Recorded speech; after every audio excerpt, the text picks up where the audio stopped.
बिहार में लोक आस्था का महापर्व की समाप्ति और लोकतंत्र के इस एक महापर्व की एक शुरुआत, और एक ऐसा महापर्व जिसका इंतजार लोगों को 5 वर्षों तक होता है। आज गली गली सड़क, आप जिस भी सड़कों से गुजरेंगे तो आपको एक ऐसी चीजें देखने को मिलेंगी जिनका इंतजार लोकतंत्र की जनता करती है। आज मैं गुजर रहा था नरपतगंज प्रखंड के विधानसभा क्षेत्रों से, तो रास्ते चलते मैंने देखा कि कई गाड़ियां सड़कों पर लगी हुई है, और इसी कड़ी में जब मैंने पोस्टर पे एक नाम पढ़ा तो मैंने देखा वहां लिखा गया है डॉक्टर अखिलेश कुमार, और जो चुनाव चिन्ह था इनका ये गैस सिलेंडर छाप है। और सबसे जो बड़ी बात है कि मैंने इनके पोस्टर को पढ़ा तो मैंने देखा इस पर लिखा गया है डॉक्टर अखिलेश कुमार और पूर्व डीएसपी।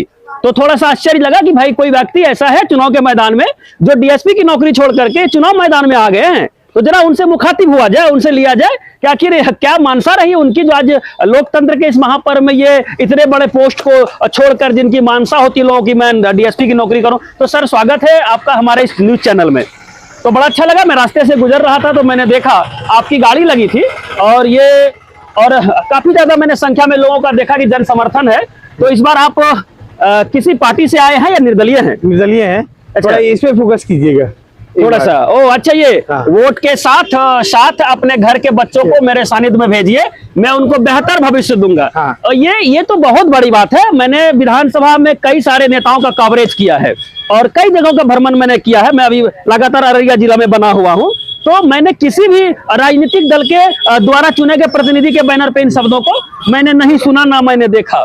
तो राजनीति में आप आए हैं जहां लोग अलग अलग तरह की वादे करते हैं, वहां अपने शिक्षा के मुद्दों को अपने बैनर में छापा है, इसका क्या मकसद हो सकता है?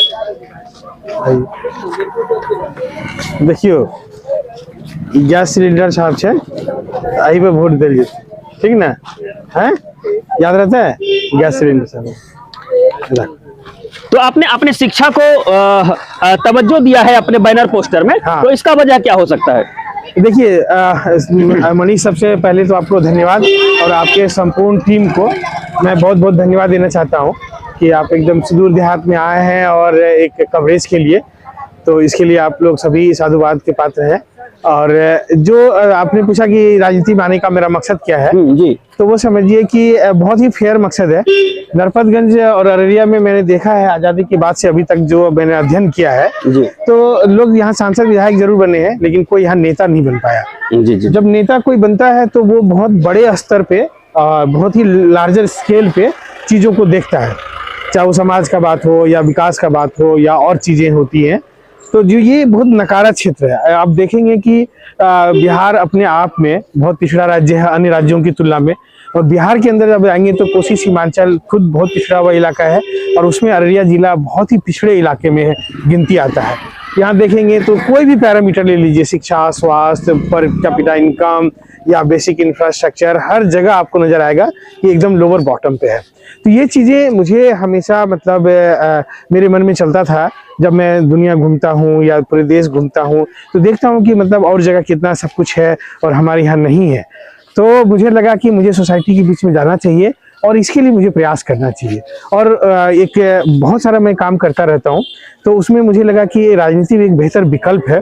एक तो कारण ये था, दूसरा कि राजनीति की घेरेबंदी की गई है और ये आप देखेंगे कि जैसे अभी बिहार का माहौल है तो गोलियों की तड़तड़ाहट चल रही है, हत्याएं हो रही है और बाहुबल धन बल का इतना प्रकोप बढ़ गया है कि कोई भी राजनीतिक पार्टी इसे अछूता नहीं है। कोई भी आप एक को नहीं मान सकते हैं, चाहे वो भाजपा हो, राजद हो, जदयू हो, कांग्रेस हो, हर लोग बाहुबलियों को मतलब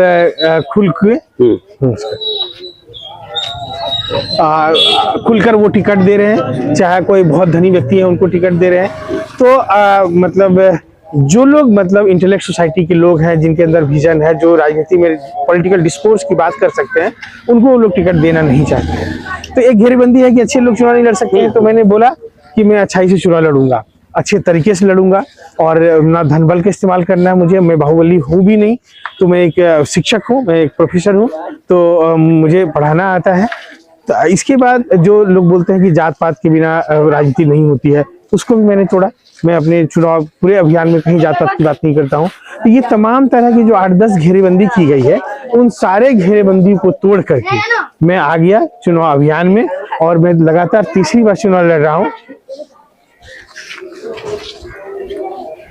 आप इनको पढ़िएगा, जो मेरे ये है घोषणा पत्र जी। तो ये मकसद है मेरा राजनीति में आने का, जो मूल मकसद है। ये बिहार इस चुनाव में आप कूदे हैं, ये आपका तीसरा चुनाव जैसा कि अभी आपने बताया। तो बिहार का जो चुनावी समीकरण है, तो मैं उस मुद्दे पे थोड़ा जानना चाहूंगा आपके साथ। चूंकि बिहार का जो चुनावी समीकरण है ये जातिवाद से होके गुजरती है, ये धर्मवाद से होके गुजरती है। तो आपको इस तरह का जो समीकरण बनता है बिहार में, इसका भी आपको सामना करना पड़ता होगा। एकदम, देखिए ये मतलब ब्रिलियंट क्वेश्चन है आपका, जिसको हम लोग कह सकते हैं कि $1 बिलियन वर्थ क्वेश्चन है ये।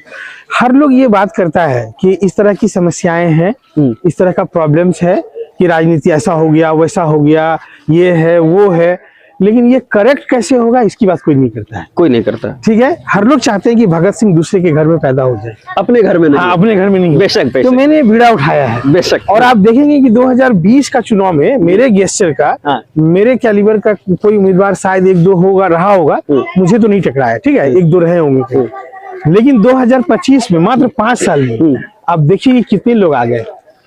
आप देखिए 2 IPS तो हमको देख के रिजाइन किए। बेशक, सुदीप लाले सर हैं, ये सर हैं। आप देखिए हमारे जो वाइस चांसलर है, जिसको मैं जब मैं ज्वाइन किया था साइंस कॉलेज, तो उसमें वो प्राचार्य थे और बाद में वाइस चांसलर हुए 5-6 विश्वविद्यालयों के, डॉक्टर केसी सिन्हा सर है। तो इस तरह के तमाम बहुत सारे लोग हैं जिनके लिए मैं प्रेरणा स्रोत हूँ।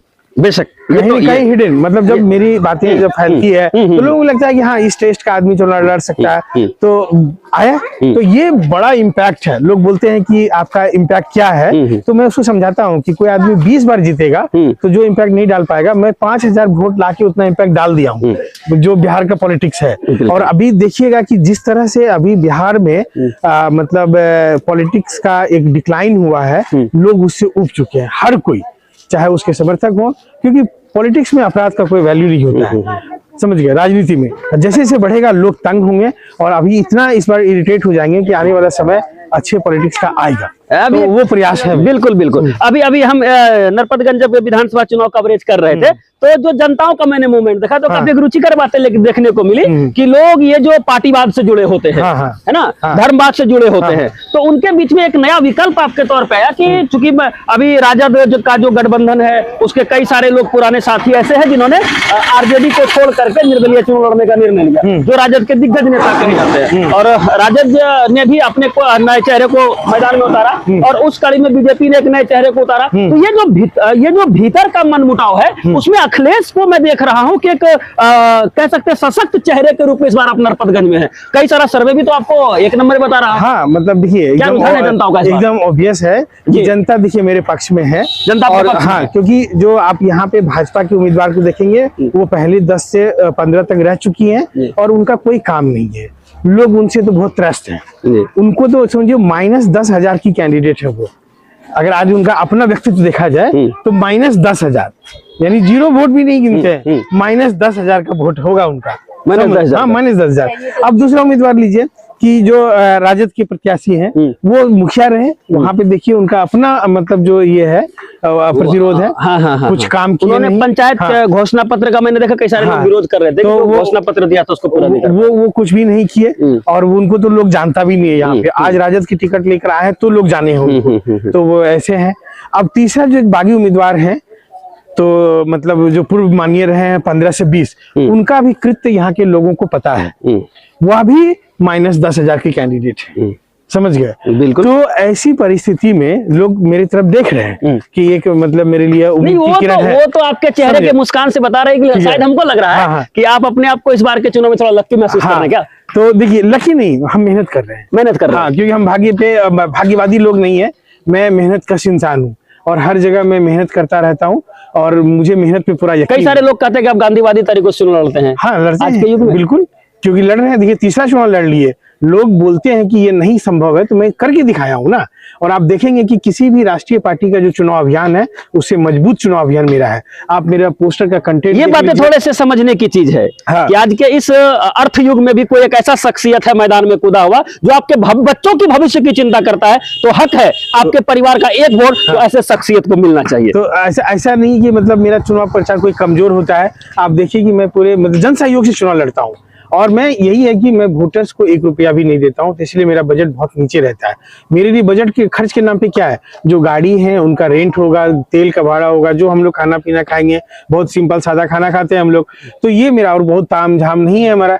हम मतलब कोई वर्कर जो है ऑन पेड नहीं रखते हैं। यहाँ जितनी भी राजनीतिक पार्टियां हैं सब लोग पेड वर्कर रखते हैं। इस चुनाव में ऐसा नहीं लगता है कि महाभारत का रण क्षेत्र है, एक अभिमन्यु अकेला है, चारों तरफ से घिरा हुआ है आपको? कोई वो तो पहले मैं बोला ना कि जो ये घेराबंदी है ना उसको मैंने तोड़ा हूँ, ये तो बार बार तोड़ेंगे हम, और ये हाँ तोड़ के रहेंगे। और यही इस बार नरपतगंज महाभारत रचेगी, इतिहास रचेगी। हाँ, इतिहास रचना चाहिए। ये उनको। युवाओं की हाँ। टीम है। आप कहाँ से बिलोंग करते हैं? हम पलासी पलासी से हैं। तो ये आप युवा होकर के जन समर्थन में है निर्दलीय प्रत्याशी का, आप लोगों को तो किसी पार्टी में होना चाहिए था। नहीं, हम लोग अच्छा कैंडिडेट देखे इसलिए जन समर्थन में है। अच्छा, कैंडिडेट के बदौलत। हाँ। अच्छा बाबा, आप भी आए हैं, इस उम्र में आप सड़कों पर हैं, कुछ खास है इसके अंदर क्या? खास है।